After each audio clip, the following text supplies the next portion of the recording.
Thank you, everyone, for attending this talk. I'm Nikhil, and I'm going to talk about how Python does call stack evaluation and how it implements stack frames. So I've used Python for small tasks for over a decade, but it's only been about a year since it became my primary language at Dropbox. So at Dropbox, I work on the desktop client, and most of it is written in Python, even though it functions as a native app. So the way we achieve that is that a lot of our libraries eventually use native code to talk to operating systems. And native code can do bad things. Like it can cause seg faults. It can do weird thread race conditions and so on. And all of these lead to programs crashing. So this is obviously not a great experience for our users. So we do need some way to be able to know when users are crashing and why they're crashing. So the way we have done this for several years at Dropbox is to have a signal handler. And a signal handler allows us to trap certain kinds of conditions within the process and then run some code to capture what went wrong and upload it to our servers. The problem is there's some limitations with a signal handler. For one thing, it has to be in Python because all our networking stack and stuff is in Python. So if the crash happens before Python even started or before the signal handler was installed, then we don't get any crash reports. Similarly, I don't know how familiar people here are with Unix internals, but signal handlers interrupt the program indiscriminately, which means if you try to do anything fancy within them, you can end up in deadlocks or all sorts of bad stuff. So in late 2016, we started to migrate to this thing called Crashpad. So Crashpad is a piece of software written by the Google Chrome team and used by Chrome. It runs as a separate process from your application. And so you can start it very, very early in your application startup, which means anything that goes wrong after the first 5 lines of your code, you'll show up in the Crashpad crash handler. And because this runs out of process, it can do a lot more complicated things. It can capture all the stacks in your program. It can capture more extra information. You can add some extra things like, what version of the app is running. You can assign some unique ID per crash or something like that. So it's a very good, mature solution.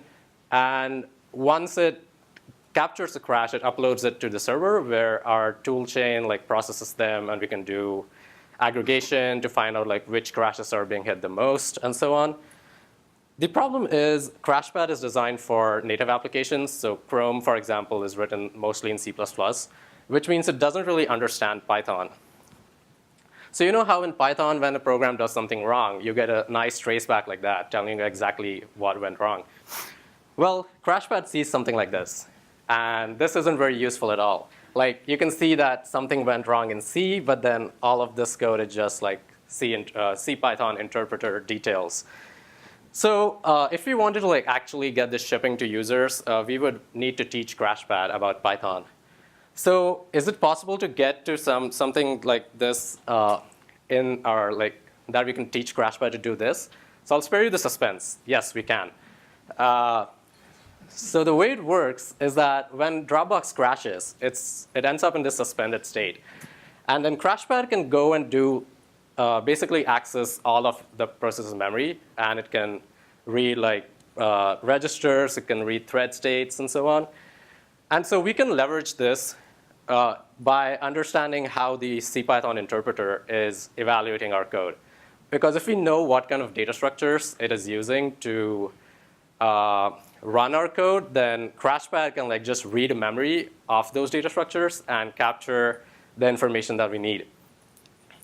So this is where my journey started into digging into this. The Python interpreter is one of the easier interpreters out there to understand, because it doesn't have a just-in-time interpreter or something. And there's the global interpreter lock, which a lot of people don't like, but it definitely makes reasoning about the code a lot easier. So, oops, what did I just do? There we go. So here's the code that created the C stack that we saw before. It's very simple. All it does is sleep so that I can attach GDB to it and get the stack. And here's the cleaned up stack. So does anybody notice any parallels between the two sides? So there are these 3 functions that appear in the C stack for every Python function here. So we can deduce that py_eval framex is something important. For the rest of this talk, I'm assuming Python 3.5. Some of these details change in Python versions, so just be aware of that. So py_eval framex is the workhorse of the Python evaluation loop. It is actually written in C and is about 3,000 lines long. So this is the simplified version in Python. So the way Python works is that your source code is translated into something called bytecode. If you want to know more about that, James Bennett gave a talk at PyCon this year about that. So basically, each of your Python source lines is translated into some simple instruction like binary addition or call function. And call function here is the important one. Like every time you actually call a function, that's what this gets translated into. And then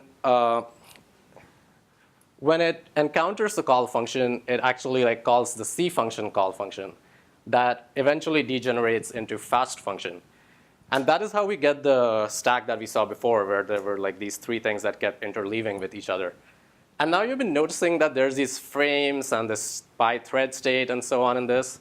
These are all the data structures that these three functions manipulate to evaluate Python code. So let's dig into that next. So lots of C structures coming up. This is literally code from the Python interpreter copied here, and I've removed some things to make it easier. So every Python interpreter has one PyInterpreter state structure. This stores a lot of information about the overall state of the program. And then for every thread, every Python thread, there is an associated Python thread state structure. In CPython, Python threads and native threads map 1:1. So essentially, every native thread has one Python thread state. So let's look at the interesting bits in this structure. For one thing, we have the thread ID. This is dependent on the operating system and uniquely identifies the thread. We see that there's a pointer to the interpreter state. This is like a back reference to all of them pointing to the same interpreter state. And then there's the struct frame, which we're going to see in just a bit. And finally, you'll see these two pointers, struct previous and next, both of which are of type thread state. So anybody who's done C programming might immediately recognize this as something called intrusive linked lists. And what this means is that this is just a data structure that has a linked list within itself, pointing to the previous and next thread structures. So you can see that when the main thread starts, it has a reference to the interpreter state. And then when you create a new thread, thread 1, it's going to use these previous next pointers to create a link between main thread and itself.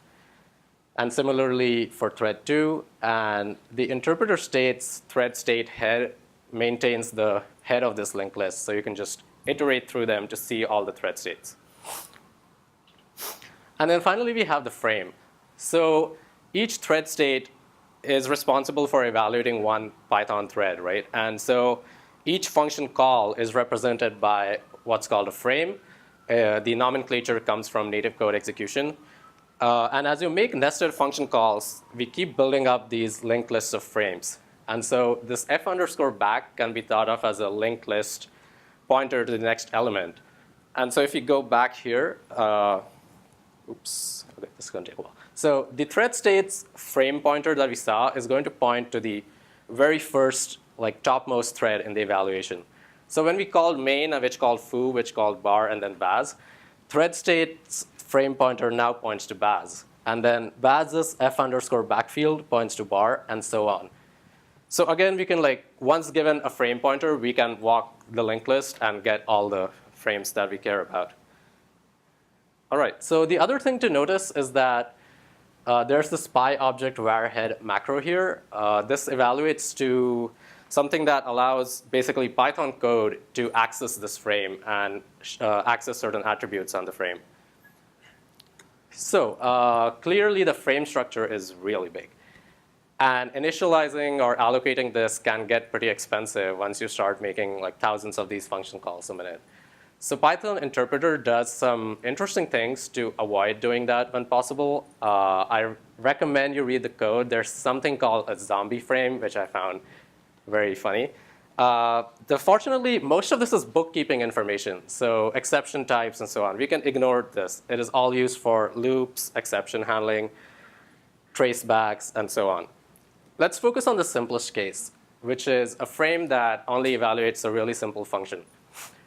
In this case, again, we have the f_back pointer. Then most importantly, we have the fcode variable. And this is a code object.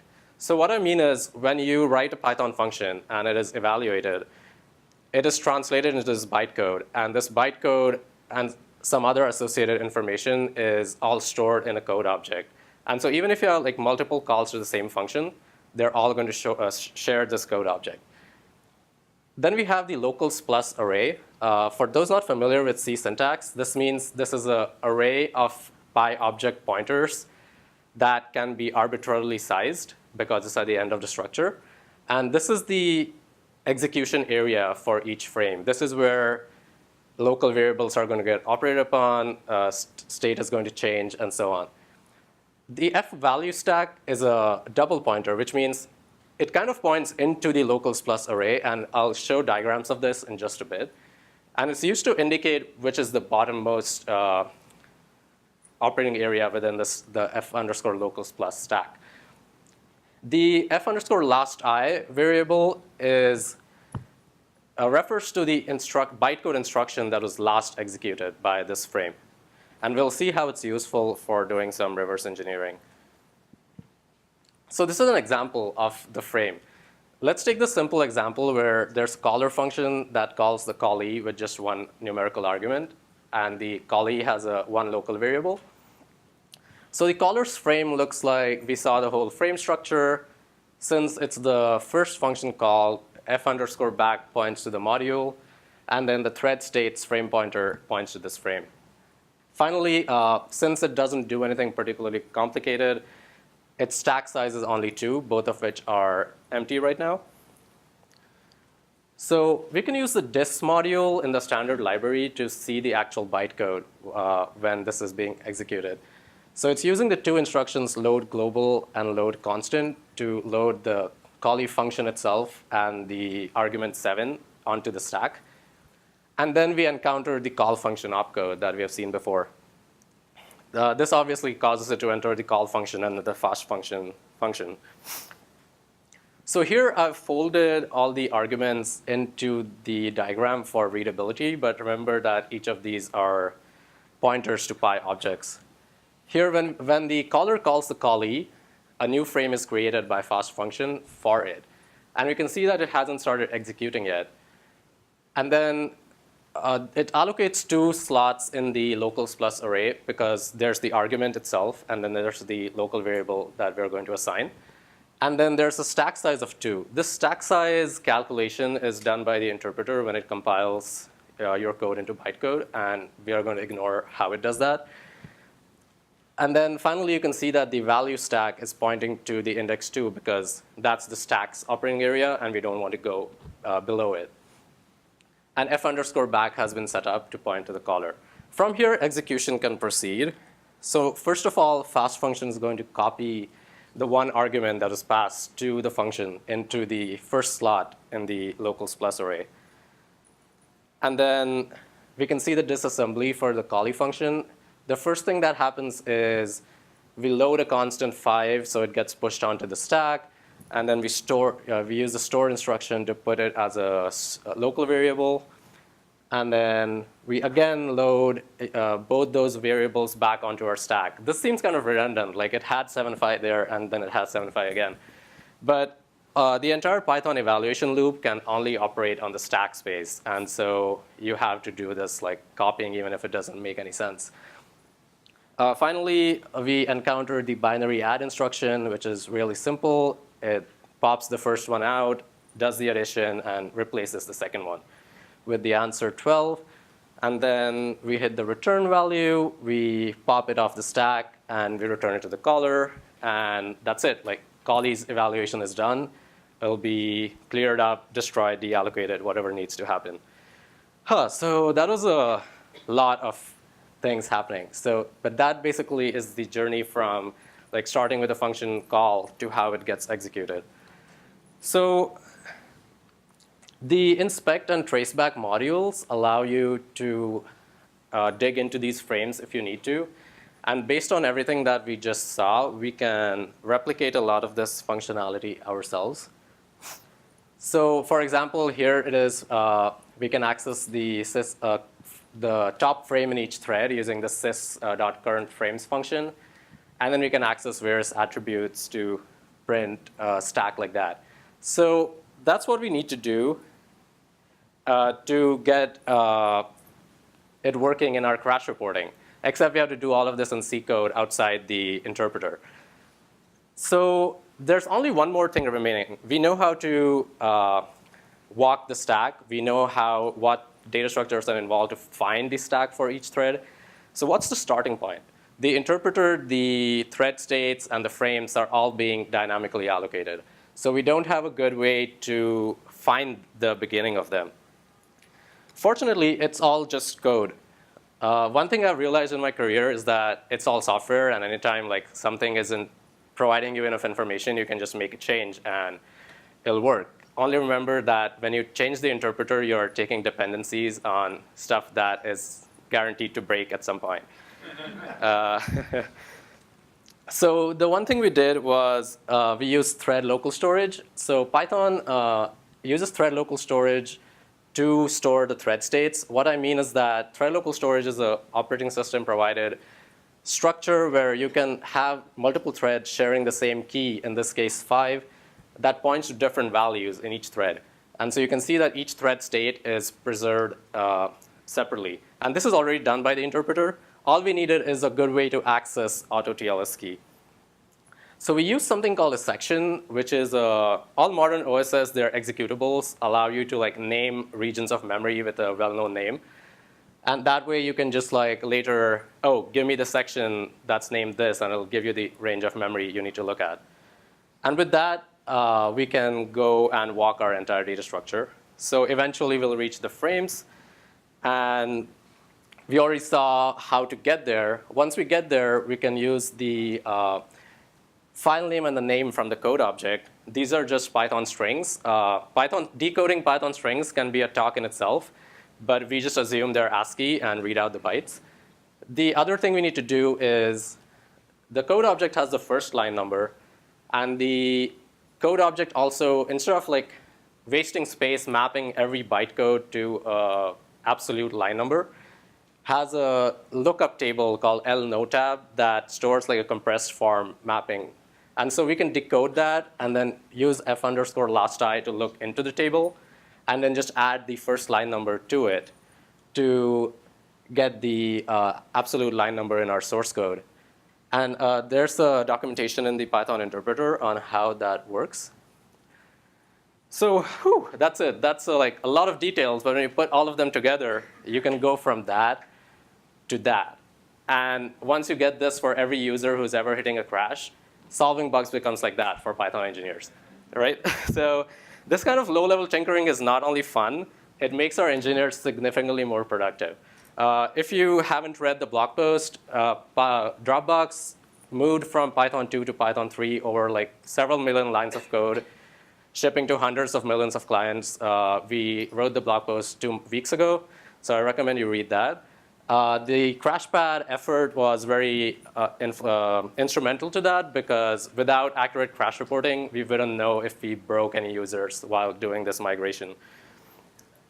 So to recap, the Python interpreter stores a list of threads and so on, and there's frames on each of those threads. And a frame is the basic unit of evaluation. And we learned that we can leverage these internals to ship more quality software. There's some related works around profiling, but I'm out of time, so I'm not going to go into that. But basically, you can use the same techniques to get a sense of how fast your code is running using 2 profilers called PyFlame and PySpy.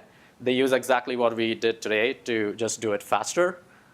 So I would like to thank my colleagues Jonathan Chin and Max Belanger, who are not here, for helping with this and doing code reviews and so on. There's some resources you can use. Crashpad is a really powerful piece of software if you're shipping apps to remote users, because you get crash reports.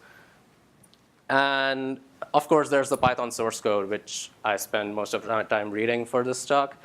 So with that, yeah, thanks again for coming here, and that's my talk.